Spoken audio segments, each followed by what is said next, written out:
Muy bien, continuamos edificando nuestras vidas sobre la roca que es Cristo Jesús.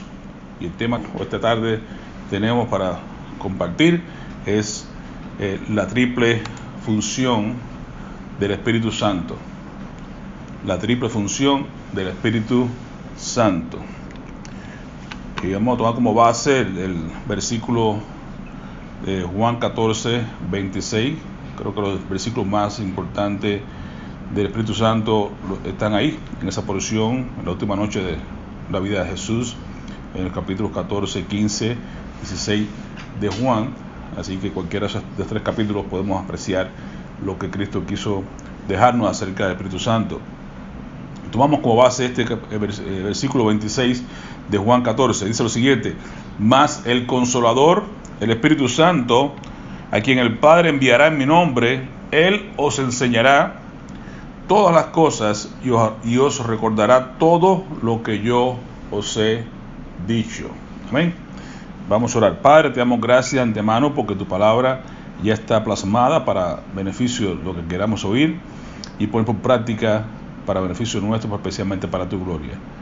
Dejando saber, Padre, que es un tema importante, amplio y que no vamos a poder abarcar todo, pero realmente es vital. Veíamos en la escuela dominical qué tan importante es la presencia del Espíritu Santo en nuestras vidas y qué tan importante es su capacitación para nosotros como creyentes, para poder vivir y andar diariamente delante de ti de tal manera que te podamos agradar en todo, que podamos dar fruto en toda buena obra y que podamos andar conforme a tu voluntad en todo nuestro andar. Así, Padre, rogamos que nos refresques este tema, nos ayude a recordar la importancia del Espíritu Santo en nuestras vidas y sobre todas las cosas que pongamos por práctica para que tú, Señor, seas en todo exaltado. En el nombre de Jesús te rogamos que nos ayudes. Amén. Amén. Así que, hermanos, pues una vez más retomamos el tema acá en Juan 14, 26. Mas el Consolador, el Espíritu Santo, a quien el Padre enviará en mi nombre, Él os enseñará todas las cosas y os recordará todo lo que yo os he dicho. ¿Qué tan importante es, que Dios, estando hablando claramente de Jesucristo en esta porción en Juan 14, como decimos, son las últimas horas de Jesús en la tierra, antes de ir a la cruz, y entonces se refería a que, sabiendo que los discípulos estaban tristes, usted recuerda el capítulo 14, versículo 1, que dice Jesús, que no estén tristes, ¿no? Cuando Jesús le habla acerca de que tenía que ir a la cruz, que se iba a ir al Padre, y entonces ellos están preocupados, se entristecen, y Jesús le dice que no estemos tristes, sino que creamos en Dios, que creamos también en Él, y nos da la promesa que en la casa de su Padre muchas moradas hay para todos aquellos que queramos creer en Él, y que va a ir a preparar lugar y que vendrá otra vez para tomarnos a nosotros para que estemos con Él para siempre. Nos deja saber eso, nos deja saber que nos deja su paz. En capítulo 14, versículo 27, mi paz os dejo, mi paz os doy, no se turbe vuestro corazón, ni tengáis miedo. ¿Okay? Una vez más nos recuerda y nos da para que nos dé otra parte esencial. Nos dice, mira, también les voy a dejar saber de que mi Padre les va a enviar. Es necesario que me vaya, es importante que yo me vaya, porque así entonces el Consolador vendrá. Yo soy una persona, humanamente hablando, y estoy en un solo lugar, pero mi Padre va a enviar el Consolador, que es la tercera persona de la Trinidad, la cual estará en todo lugar, ya no solamente en Jerusalén o en Judea, en un solo sitio, sino que puede estar alrededor de todo el mundo.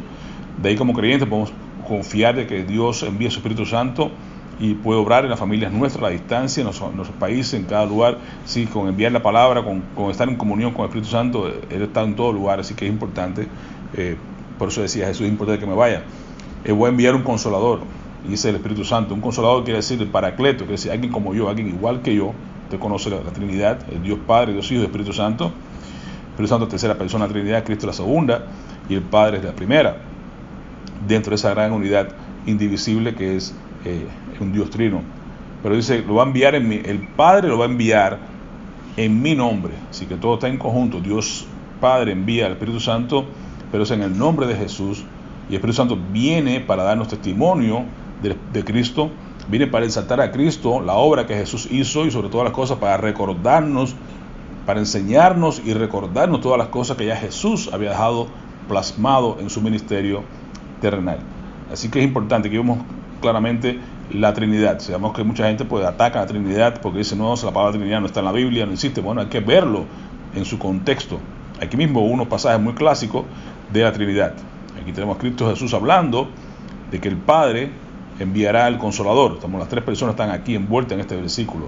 Así que es importante que aprendamos a ver no solamente la palabra como tal, sino ver la manifestación de la palabra, cómo se expresa estas tres personas en sus roles diferentes, pero al mismo tiempo con un solo propósito de mostrar la unidad indivisible de la persona de un Dios trino, el cual nosotros adoramos y hacemos bien en creerle. Así que sabemos claramente que la tercera persona de la Trinidad es algo extremadamente amplio e interesante, pero que no podemos cubrir solamente en una prédica, porque como les digo, vemos que la obra es tan inmensa, tan extraordinaria, pero vamos a tratar de tomar temas o partes básicas de este gran tema del Espíritu Santo para nosotros poder sacarle provecho, al menos en esta primera porción que vamos a estar viendo. Así que es importante que tengamos en cuenta, son múltiples roles, pero vamos a ver tres de ellos, no son los únicos, claro está, pero tres, no podemos verlos todos como les digo, pero vamos a ver algunos de ellos, y me he concentrado en tres nada más de esa gran cantidad de cosas que el Espíritu Santo vino a hacer. Ya habíamos hablado acá que Él viene de parte de Dios, que Él viene para enseñarnos, viene para recordarnos, también hemos dicho que viene para exaltar a Cristo, pero yo quiero que veamos hoy tres cosas importantes.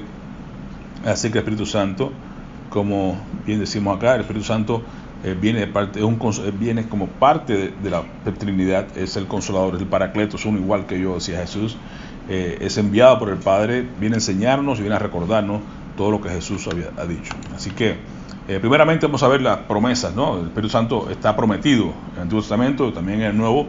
Vamos a ver, por ejemplo, cómo en el Antiguo Testamento, allá en las profecías de Joel, en el capítulo 2, versículos 28-29, dice, y después de esto derramaré mi espíritu sobre toda carne. Recuerden, y después de esto derramaré mi espíritu sobre toda carne. Y esto fue exactamente lo que ocurrió en Pentecostés. Por eso que Pedro, cuando se levanta y hace su discurso, hace alusión a lo que ya estaba profetizado en el Antiguo Testamento. Quiere decir que la gente lo vio en este gran evento que usted conoce, que fue el momento de Pentecostés, en el capítulo 2, cuando Dios se aparece con este gran viento, soplando un viento recio, y que aparecen las lenguas en forma de fuego encima de los que estaban ahí reunidos, los 120 discípulos que estaban reunidos en el aposento alto, y entonces comenzaron a hablar en lenguas, comenzaron a hablar en otras lenguas, exactamente como que había tantos judíos, tantos lugares. Dios hizo un gran milagro.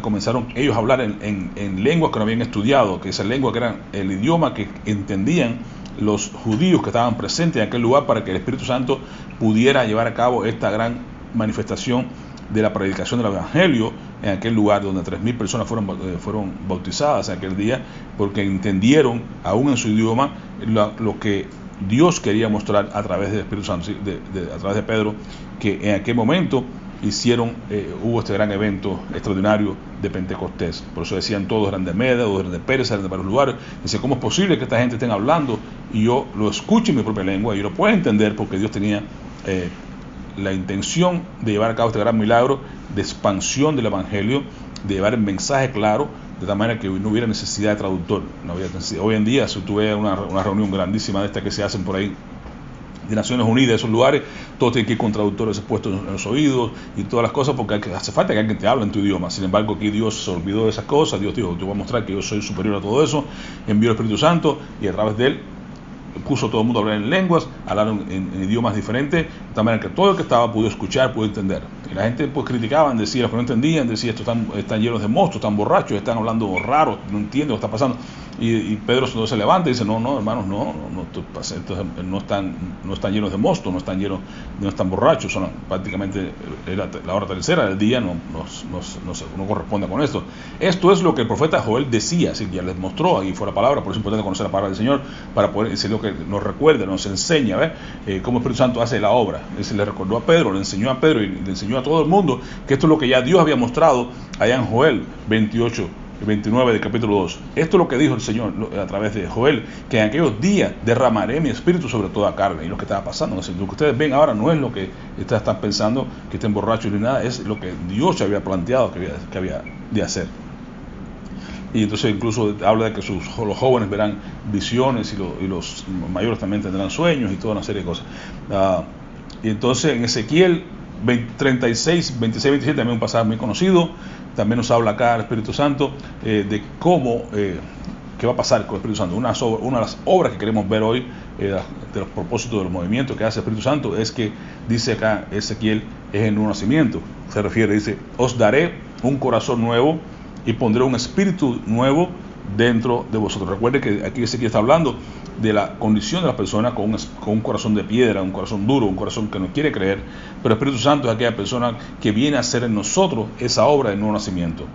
Estamos claros que conocemos que la regeneración es el efecto que hace, una de las obras que hace en las personas. Si no hay regeneración del corazón, no es posible que la persona pueda creer. Sí, puede fingir por un tiempo, sí puede andar en la iglesia, sí puede hacer toda una serie de cosas. Por eso Jesús se refiere al trigo y a la cizaña. Se parecen mucho, están ahí, dejarlos crecer, pero llegará el momento en que no va a dar fruto. Son personas estériles, personas que no están convertidas, que no tienen un corazón realmente transformado, pero Dios es quien hace esa obra. Dice, yo voy a darles un corazón nuevo, les quitaré ese corazón de piedra, pondré un corazón de carne, un corazón sensible, un corazón conforme como el caso de David, un corazón conforme a Dios, un corazón que busque, que esté inclinado a las cosas celestiales, que busque las cosas de arriba, que ame en las cosas espirituales. Y pondré un espíritu nuevo dentro de vosotros. ¿Qué espíritu? El Espíritu Santo va a venir entonces a morar en la vida del creyente cuando este momento del nuevo nacimiento ocurre. Y incluso Jesús, pues, también decíamos en el Nuevo Testamento, también hizo alusión a estas cosas acerca del Espíritu Santo, como les digo, capítulo 14, 15 y 16 de Juan. Entonces aquí en el capítulo 14 de Juan, por ejemplo, versículo 16 y 17, dice, Jesús dice, yo rogaré al Padre y os dará otro consolador, es decir, otro paracleto, otro igual que yo, otro que esté juntamente con ustedes, que estará para que esté con vosotros para siempre. Por eso que digo que la obra del Espíritu Santo es tan amplia, tan grande, es desde que nos toma, desde que nos convence de pecado, desde que nos hace nacer de nuevo y desde que trabaja en la santificación nuestra hasta que estemos en la presencia del Señor. Así que la obra es tan larga y tan amplia que no podemos abarcarla en un solo mensaje, como les digo, pero hay que entender cómo es que, por lo menos algunas de las partes de cómo funciona el Espíritu Santo en nuestras vidas. Es otro consolador, es otro igual que Jesús, pero que dice que la función es que esté con nosotros para siempre. Y es el que nos enseña, es que nos redarguye, es quien nos recuerda lo que Jesús vino a hacer, es quien exalta, nos lleva, nos recuerda que la gloria no es nuestra, sino que es de Jesús, que todo lo que hacemos es precisamente por Él y para Él. Y por eso es que estamos en este mundo de esa manera. ¿Okay? Así que entendamos eso. Así que ahí está como decimos, la promesa del Espíritu Santo vista en el Antiguo y el Nuevo Testamento. Vamos a ver entonces la persona del Espíritu Santo. Quiere decir que el Espíritu Santo es persona. Y ahí está el conflicto con las herejías, con las falsas doctrinas. Por ejemplo, el testigo de Jehová, que hablan de que es una fuerza. Ciertamente, como ahorita hacíamos alusión, de que en Zacarías 4:6, que no es con espada, sino con espíritu, no es con esa fuerza, con el espíritu que hacemos la obra, en la batalla del Señor y toda una serie de cosas que tenemos en la palabra. Pero entonces, con todo y que nos fortalece, con todo y que nos impulsa, con todo y que transforma las vidas nuestras, no es una fuerza. El Espíritu Santo no es una fuerza, es una persona, es parte de la Trinidad, es la tercera persona de la Trinidad. Y como persona, al fin, nos recuerda acá el Espíritu Santo como Dios. El Espíritu Santo es como Dios, es parte de la Trinidad de Dios. Por eso en Hechos también, volviendo ya a Hechos, en el capítulo 5, te recuerda este evento de Ananías y Zafira, cuando comienza la iglesia primitiva y están los apóstoles y todo el mundo traía compartían todo lo que tenían, lo ponían a los pies de los apóstoles para que no hubieran pobres entre ellos, y compartían todo. Era un verdadero comunismo que estamos viendo acá en Hechos. Y entonces en Hechos capítulo 5, ¿qué pasa? Que ellos mienten, Ananías y Zafira mienten a Dios, específicamente lo hacen con Pedro, pero realmente la ofensa es contra Dios. Dice en Ananías capítulo 5, 3 y 4, mintieron al Espíritu Santo y a Dios. Cuando Pedro los confronta, le dice, no, ¿por qué consintieron ustedes en la tentación de parte del diablo y mentir así al Espíritu Santo, hacer frente al Espíritu Santo y mentirle a Dios. Así que estamos viendo que es una persona que podemos mentirle, podemos ofenderlo. Más adelante el apóstol Pablo nos habla en Efesios 4, versículo 30, que dice: no entristezcáis al Espíritu Santo de Dios, con el cual fuiste sellado para el día de la redención. Quiere decir que podemos entristecer al Espíritu Santo. En otra porción también nos habla que no apaguéis al Espíritu Santo. Si puede ser apagado, si puede ser afligido, si puede ser entristecido, si puede ser ofendido, es que estamos hablando de que tiene características personales. Es una persona, no es una fuerza inerte, es sencillamente persona. Como persona es parte de la Trinidad, que es la persona fundamental que estamos hablando. En Romanos 8:26, por ejemplo, dice: el Espíritu mismo intercede. Una fuerza no puede interceder, una fuerza no tiene la capacidad de interceder. El Espíritu Santo, como persona, como sensible que es, como que escucha, como que se entristece, como que se puede también exaltar, cuando, por ejemplo, Ana cuando cantó al Señor, también María cuando su cántico, ¿verdad? Mi alma te alaba, tu espíritu se exalta dentro de mí. Sí, puede ser alabado, puede ser magnificado, puede ser engrandecido cuando somos capaces de alabar a Dios correctamente. Es el Espíritu mismo intercede por nosotros con gemidos indecibles. Quiere decir que incluso Él tiene la capacidad de poder hablar cosas y como traducir las cosas que tú y yo tenemos en nuestro corazón, que queremos decirle a Dios y muchas veces no sabemos cómo decirlo, estamos en medio de dolor, en medio de una dificultad tan grande que no podemos ni siquiera expresar el dolor que tenemos, o hay algo tan grande, una emoción tan grande que no podemos decirla, expresarla en palabras. Sin embargo, el Espíritu Santo es quien intercede por nosotros, quien la transforma, quien más bien la traduce, acomoda lo espiritual a lo espiritual. ¿Okay? Es la palabra que Pablo usa en 1 Corintios. El Espíritu Santo es quien hace esto, acomoda lo espiritual a lo espiritual, para ponerlo de esa manera. Así que entonces, entrando en las obras, el punto que queremos ver hoy, que es las tres obras fundamentales, las tres etapas que podemos ver el Espíritu Santo obrando en la vida de las personas, en la humanidad completa, ¿no? En el sentido cómo obra en tres formas fundamentales. Es lo que queremos ver. Uno, es que el Espíritu Santo, allá mismo en Juan 14, versículo 17, dice: el Espíritu de verdad, al cual el mundo no puede recibir, porque no le ve ni le conoce, pero vosotros le conocéis, porque mora, y detalle, porque mora con vosotros y estará en vosotros. Dos grandes promesas de las tres cosas que queremos ver. Tenemos dos ahí en ese único versículo 17. Primero, el Espíritu de verdad, el mundo no puede verlo, el mundo no puede conocerlo.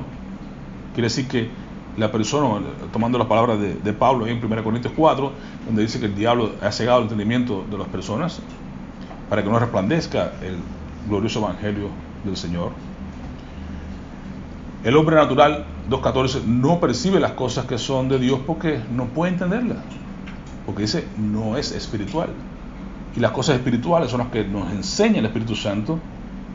Por tanto, es imposible que la persona, cuando tú y yo miremos nuestra vida cuando estábamos en el mundo, que estábamos muertos en nuestros delitos y pecados, cuando andábamos sin Cristo, sin Dios, sin esperanza, cuando estábamos apartados de la herencia de los hombres de Dios, cuando andábamos de esa manera, no teníamos la capacidad, no sabíamos las cosas espirituales, no teníamos ninguna inclinación a las cosas espirituales, no buscábamos las cosas espirituales reales. A veces estamos buscando, si vamos a ver, hay momentos en que estábamos buscando las cosas espirituales, cuando la persona pues busca la ayuda de un consejero, de un brujero, de una persona del mundo oscurantista, y buscamos qué está haciendo eso, que tenemos un vacío, que estamos teniendo quizás una intención hacia lo espiritual, pero estamos en camino equivocado. Entonces andamos en oscuridad, no estamos realmente buscando la luz. Pero realmente dice, el mundo no conoce el Espíritu de Dios.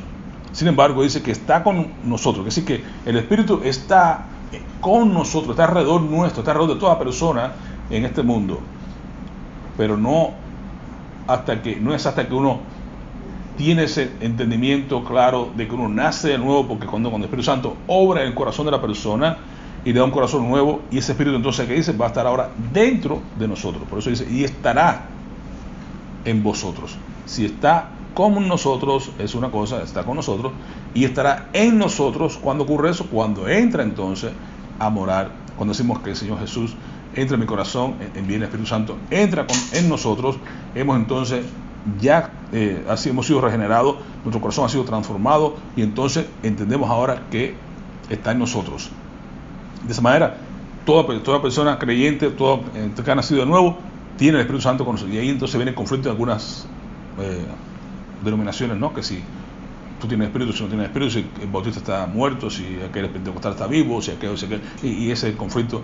Pero realmente, si usted cree en Cristo, usted ha nacido de nuevo, usted tiene el Espíritu Santo con usted. Amén. El tercer detalle que vamos a ver, que es lo que hace la diferencia un poquito y lo que queremos darle un poquito más de énfasis. Pero en realidad entendamos esto: está con nosotros y está en nosotros el momento en que nosotros hemos creído de parte de Dios. ¿Qué sucede? Que Juan 16:8 nos dice que cuando Él venga, el Espíritu Santo, convencerá al mundo de pecado, de justicia y de juicio. Así que la primera cosa que el Espíritu Santo hace, está con nosotros, pero va a hacer esa obra de convencernos a nosotros de pecado, convencernos de justicia y convencernos de juicio, para que entonces igualmente internamente Él está poniendo un corazón nuevo, un espíritu nuevo, y ahí ocurre entonces el nuevo nacimiento. Y entonces podemos decir que ahora está el Espíritu Santo con nosotros y está en nosotros. ¿Okay? Esa es la segunda porción. Así que sigue diciendo el versículo en Juan 16, el versículo 9 y 10 y 11: de pecado por cuanto no creen en mí. Si la persona que no cree en Él convence de que estábamos en pecado, ¿de qué nos deja saber? De que estábamos muertos en nuestros delitos y pecados, que estábamos separados de la ciudadanía celestial. De justicia, por cuanto dice Jesús, yo voy al Padre. Si quiere decir que fue aceptado su sacrificio en la cruz, fue aceptado cuando salió entre los muertos ahí el tercer día en la resurrección, el Yom Kippur para nosotros los creyentes. Así que fue esa justicia, ese convencerá al mundo de que yo soy la única persona justa, no hay otro. Todos los demás están ahí confusos en su tumba, todos los demás, ¿no? Mohammed, Buda, todos están ahí, los huesos están ahí, pero no, la tumba de Jesús está vacía. Eso es lo que demuestra entonces que sí Él es el que está, el que satisfizo la justicia de Dios, el que tomó toda la justicia de Dios en la cruz del Calvario y dijo, consumado es, todo está hecho, y Dios lo acepta, su sacrificio con sangre que lo roció allá en el tabernáculo celestial. Dios lo acepta como tal y dice, aquí está satisfecha mi justicia y no me veréis más ahora en esta tierra, ¿no? Porque dice, bueno, Padre. Y de juicio, por cuanto el príncipe de este mundo ha sido ya juzgado. El príncipe de este mundo ha sido juzgado en cuanto a pecado. ¿Qué dice de pecado? Realmente, pues todos han pecado y estamos destituidos de la gloria de Dios, en Romanos 3, 23, 24. Pero por su gracia somos justificados gratuitamente mediante la redención que Cristo Jesús efectuó. Si por lo que Jesús hizo en la cruz, por lo del Calvario, es que tú y yo somos justificados, por su gracia. Pero entonces nosotros nos damos cuenta de nuestra condición, es que estábamos en pecado, que estábamos lejos de la gloria de Dios, que no podíamos alcanzar la gloria de Dios. Pero entonces Dios nos dio, recuerde ahí en Efesios 2, 4 y 5, pero Dios, por su gran amor y su gran misericordia, cuando estábamos muertos en nuestros pecados, Él nos dio vida juntamente con Cristo. Por eso es que entonces nos convence al mundo de pecado, de justicia. ¿Por qué? Porque habíamos hablado, ya Dios satisfizo su justicia en la obra de Cristo en la cruz. Y de juicio, y despojando a los principados y a las potestades, los exhibió públicamente, triunfando sobre ellos, ¿dónde? En la cruz. Amén. Triunfó Cristo en la cruz. Y de justicia y de juicio. ¿Cuál es el juicio? ¿Te recuerda? Dice Jesús acá que él triunfó en la cruz. Y además dice también en Hebreos 9:27, y así como está establecido para los seres humanos que mueran una sola vez y después ven el juicio, también Cristo fue ofrecido en el sacrificio una sola vez para quitar los pecados de muchos, y aparecerá por segunda vez, la segunda venida de Cristo, ya no para cargar con el pecado alguno, sino para traer salvación a quienes lo esperan. Está claro que convence a nosotros de pecado, de justicia y de juicio. Habrá un juicio final Y para ese juicio final hay que estar listo. ¿Cómo estar listo? A través de creer. ¿Por qué? Porque lo que nos separa de Dios es no creer. Dios nos convence de pecado. ¿Cómo nos convence? Dice, ¿qué tenemos que hacer? Alguien le preguntó a Jesús en una ocasión, en Juan 6, 28, 29, ¿y qué tenemos que hacer para realizar las obras que Dios exige? Le preguntaron. Y Jesús claramente dijo, esta es la obra de Dios, que crean aquel a quien Él envió. Por eso habla de la fe en el Espíritu Santo. Primero porque no creemos en Cristo, que Dios lo envió. No creemos en el Espíritu Santo, que también Dios lo envió. Entonces no hay forma de que podamos estar bien con Dios. No estaremos justificados con Dios jamás, sino creyendo en aquel que Dios envió. Y hay promesa en Juan 5:24, en el capítulo anterior. De cierto digo que el que oye mi palabra, dice Jesús, y cree al que me envió, una vez más, ¿ven? Al que me envió, tiene vida eterna. Entonces hay que creer. La obra de nosotros es creer, no es hacer otra cosa, es creer en aquel que Dios envió. Entonces tenemos, dice, tiene, no es que tendrá, que tal vez, o que por un tiempo, tiene vida eterna, la otra gran bendición, y no vendrá a condenación, no vendrá a juicio.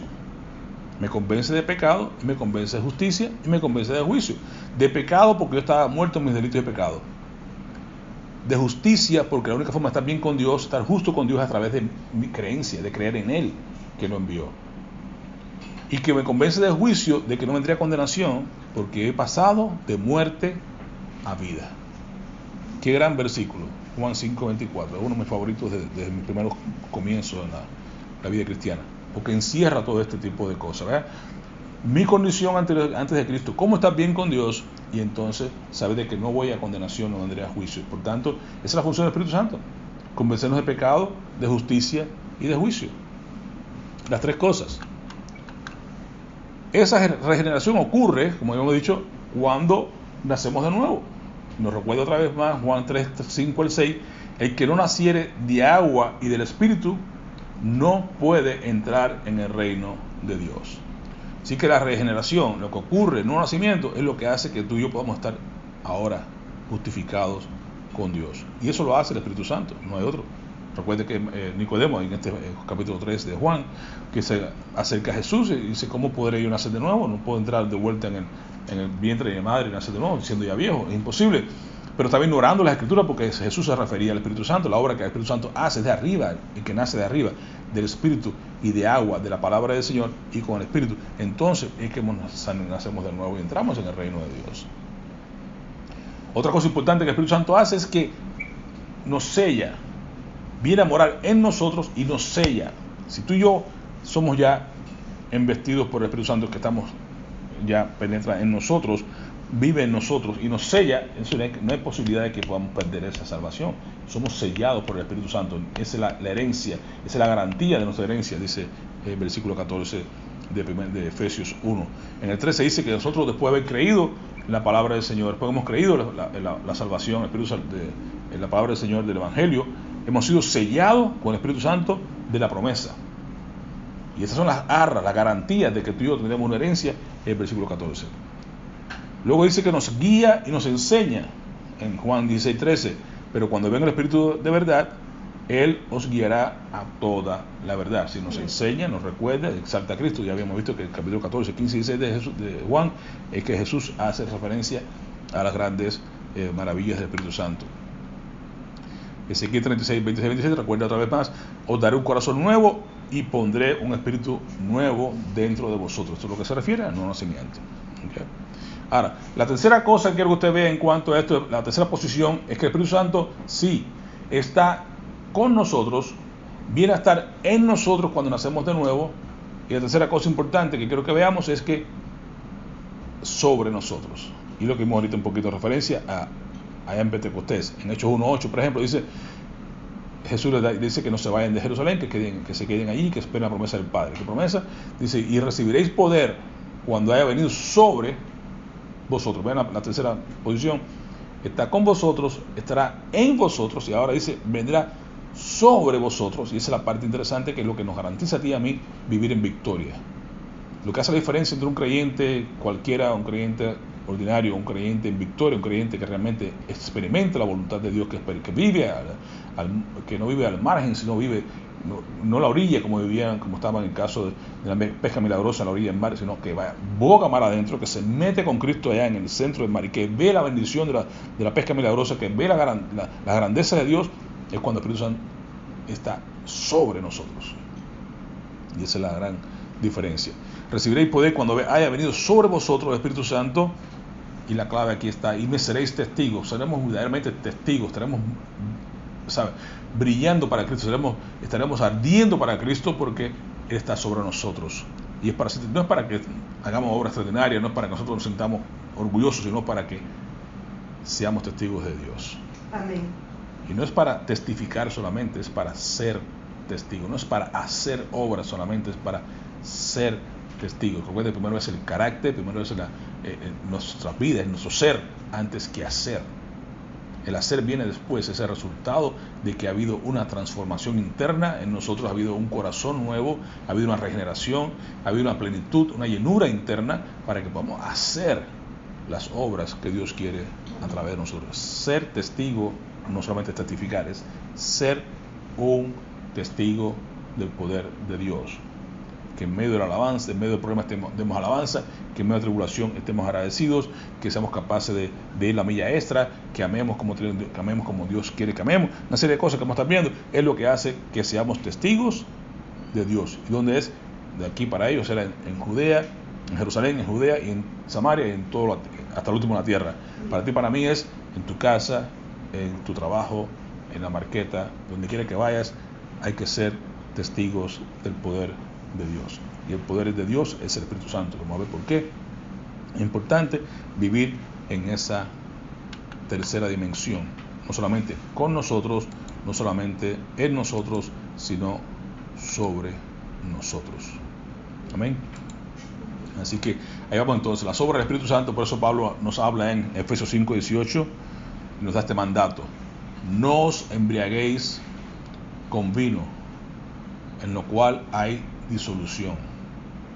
Antes bien, sed llenos del Espíritu. ¿A lo que se refiere? Sed lleno, estar sobre nosotros, así que se desborde de nosotros. Como bien decía Jesús a la mujer samaritana, que de tu interior salten ríos de agua viva. Va a salir de ti, va a saltar una fuente, va a brotar una fuente que salta para vida eterna. Así que el Espíritu Santo, hermano, es algo muy vital, muy importante. Es importante para la vida creyente. No se puede vivir fuera de eso. Realmente hay que entender, ¿no? Yo sé que es un dilema, sé que es difícil para mucha gente entenderlo, y que a veces pues podemos experimentarlo, ¿no? El apóstol Pablo lo experimentó y lo vemos ahí, el conflicto que tenía en Romanos 7, que decía que yo lo que quiero hacer no hago. Sí me deleito en la ley de Dios cuando la leo, cuando la entiendo, pero en mi vida veo que hay cosas que no son lo que yo quiero que sea, y ese conflicto lo tenemos todos. Y de hecho un misionero que hablaba acerca de que estuvo en un sitio de indígenas y esas cosas, enseñando, y que hablando con uno de los indígenas le preguntaba cómo se sentía ahora que había venido Cristo, y él decía, y este hombre en su forma muy primitiva le decía: yo siento que tengo dentro de mí dos perros peleando. Y decía: ¿cómo así? Dice que siento como tengo dos perros peleando dentro de mí. Y entonces el misionero le pregunta: ¿y quién está ganando? Y él le dijo claramente: mira, gana el que yo alimento más. Y esa es la idea. Y Pablo nos lo explica ahí en Gálatas capítulo 5. Nos habla de las obras de la carne, nos habla de las obras, más bien del fruto del Espíritu, y las obras de la carne son cosas diferentes. La obra y el fruto son cosas diferentes. Pero estamos hablando que hay dos cosas, y en Romanos también nos habla acerca de que tenemos ahora dos naturalezas, porque Dios nos salva, pero no nos quita la naturaleza antigua. Está ahí, y está ahí con un propósito, para que nosotros aprendamos a no alimentar la carne, aprendamos a andar en el Espíritu, no satisfacer los deseos de la carne. Nos habla en Gálatas 5:16, nos habla de que tenemos libertad, pero no tenemos que estar otra vez en esclavitud en las cosas antiguas. Y así, tenemos dos naturalezas, y ¿quién va a ganar? La que tú alimentes más. Sencillamente es la que si tú pasas tiempo en la palabra del Señor, si tú te llenas de la palabra del Señor, estás en alabanza, estás en estudio, estás en oración, estás en comunión, estás buscando, tú vas a estar fuerte en el Espíritu. Si no lo haces, ¿qué va a pasar? El Espíritu Santo se va apagando, se va enfriando dentro de ti, va disminuyendo su capacidad internamente dentro de ti. No estás siendo lleno, sino estás vaciando del Espíritu Santo en lugar de llenarte. y por supuesto tu vida es una vida de derrota, una vida de miedos, de ansiedades, de falta de fe y todas las cosas contrarias a lo que Dios espera de ti y de mí cuando estamos llenos del Espíritu Santo. Por eso es importante recordar que no solamente ser lleno del Espíritu Santo, no solamente es para hacer grandes obras. Es cierto que hace falta para todo, como les digo, pero es para lo extraordinario, pero también para lo común, lo diario, lo cotidiano. Veíamos en la escuela dominical cómo David se enfrentó a Goliat, que bueno, pero lo hizo en el poder del Espíritu Santo, no en su propia capacidad. Sí, él entendía que Dios lo había ayudado anteriormente a luchar contra el león y contra el oso, pero ese mismo Dios, no es que lo hizo él, sino que el mismo Dios que lo ayudó a vencer al oso y al león, era el mismo Dios que estaba con él, y era el nombre de Dios que estaba en juego, y era en el nombre de Jehová, de los ejércitos, que venía a pelear contra David, y en esa llenura, en esa plenitud es que Dios le da la victoria. Entonces, cuando usted es capaz ciertamente es importante ser lleno para cosas grandes, extraordinarias. El libro de los Hechos completamente se habla del hecho de los apóstoles, no, es el hecho del Espíritu Santo, porque todos los que se ve ahí son cosas grandiosas. Se ve el gran avivamiento en capítulo 2 en Pentecostés, se ve la sanidad de enfermos, de cojos, la enfermedad de sanidad de ciegos, el levantar personas de la muerte, en Talita Cumi, ahí en la otra que también Pedro sanaba, la gente se sanaba con la sombra de Pedro, con una serie de hechos extraordinarios, tremendamente grandes, porque ahí está el Espíritu Santo, pero no solamente está en la parte extraordinaria, porque donde vemos todas estas cosas espectaculares, y vemos los milagros, las sanidades, vemos las lenguas, las profecías, todo eso podemos ver, incluso lo que estamos viendo en la escuela dominical, vimos los mensajeros. Usted lee más adelante el capítulo 20 ahí de 1 Samuel, como vemos que los mensajeros que mandó Saúl fueron también profetizados, porque fueron tocados por el Espíritu Santo, como Saúl mismo estuvo profetizando con los profetas, porque fue tocado por el Espíritu Santo. Así que cuando el Espíritu Santo llega, hace cosas extraordinarias en la vida de cada uno de nosotros. Lo contrario, que ello era temporal, vosotros está siempre con nosotros, es la bendición que tenemos tú y yo ahora en nuestro testamento. Pero en realidad no solamente es para las cosas espectaculares, sino que tengamos en cuenta que nos hace falta el Espíritu Santo constantemente, la llenura, la plenitud está sobre nosotros para las cosas cotidianas. ¿Y qué es lo cotidiano que Pablo nos dice? Lo cotidiano es compartir el Evangelio, porque nos hace falta tener esa fortaleza del Espíritu Santo para poder hablar a otras personas de Cristo, una persona desconocida, hablarle de Cristo. Hace falta el poder del Espíritu Santo para poder andar en paz. ¿Cree que es fácil, hermano, andar en paz con los demás? Con los adentro, con los afuera, no es fácil. Requerimos el Espíritu Santo, la plenitud del Espíritu Santo para poder andar en paz, andar en humildad, correr la milla extra, poner la mejilla cuando te ofenden, todo eso que parecería algo difícil, sí lo es, pero sin Cristo, pero con Cristo y lleno del Espíritu Santo podemos andar en humildad. Podemos amar, porque Pablo habla aquí en Efesios 5:18, se llena el Espíritu Santo, pero luego dice el 21, someteos unos a otros, y luego nos habla de amar a la esposa, nos habla de respetar. Si todos vienen no nos dice cómo hacer las cosas antes de decirnos, no nos dice qué hacer antes de decirnos cómo hacerlo. ¿Qué hacer? Amar a la esposa. ¿Qué hacer? Respetarla. ¿Qué hacer? Todo eso viene en relación con el cómo. Ser lleno del Espíritu Santo para que podamos nosotros someternos, para que podamos nosotros amar a la esposa, para que podamos respetarnos unos a otros, para que podamos estar en paz, para que podamos ser humildes, para que podamos sujetarnos, para que podamos alabar, para que podamos dar gracias, para que podamos honrar a nuestros padres. Para hacer todas estas cosas que nos habla Pablo aquí, son cosas cotidianas, se hacen cuando somos capaces de andar llenos del Espíritu Santo. Así que la condición es ser llenos para poder llevar a cabo todas estas tareas que parecerían cotidianas, parecerían normales, pero que son imposibles a menos que la hagamos con excelencia si no estamos buscando la llenura del Espíritu Santo. Por otra parte, las tres áreas fundamentales que el Espíritu Santo hace es que glorificar a Cristo, como hemos dicho, ¿no? Vino para glorificar a Cristo. ¿Cómo lo hacemos? Con evangelismo, con adoración, con la dependencia, la gracia de Dios, etc. Desarrollar una vida de amor en el creyente.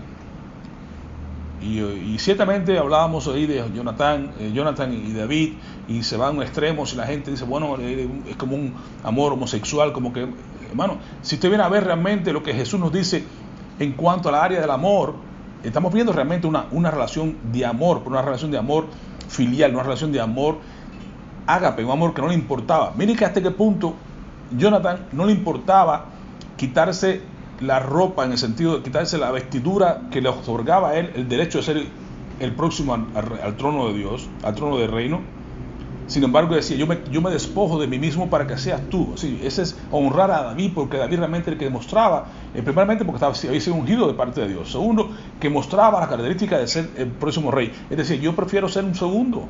Yo teniendo la capacidad de ser el primero, yo me bajo, yo me humillo y me pongo en segundo lugar para que sea él quien ascienda al trono de Dios. ¿Qué tan interesante es eso? Como decía allí Juan el Bautista, yo debo menguar para que Cristo crezca. Entonces, es la relación que estamos viendo acá, no una relación morbosa, mórbida como la gente usan por ahí, los homosexuales, sino con una relación interesantemente espiritual. Cómo llegar al punto de amarnos unos a otros, como Jesús decía, tenemos que amar al prójimo como a mí mismo. Entonces, Jonathan se estaba amando, es decir, se estaba despojando de todo para amar a David como él mismo se amaba. Y así queremos que nosotros poder ver lo que es en la vida en el espíritu, una vida de amor al prójimo, de amor a incluso a los enemigos, como Jesús decía, tenemos que amarles, bendecirles, hacerles bien, orar por ellos. Ese amor no se puede lograr a menos que estemos vestidos, estemos henchidos del Espíritu Santo. No podemos amar a las personas de esa manera.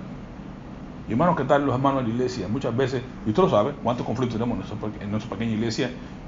Imagínense las iglesias más grandes. Las personas, porque a veces, porque no sé si un bebé mío de los tuyos, que se yo, mordió al otro, pues ya se va de la iglesia. O sea que porque la hermana me miró así o no me miró asado, o porque no me saludó, porque queremos cambiar el color de la carpeta, porque queremos cambiar el banco, el día que vamos a reunirnos, lo que sea. Son conflictos pequeños, pero se hacen en la iglesia. Y tenemos que tener esa gracia de podernos amar unos a otros. ¿Y cómo lo hacemos? Viviendo en el Espíritu. No podemos de otra manera. Cuando andamos carnalmente, creamos todas esas condiciones, todas esas divisiones, todas esas dificultades.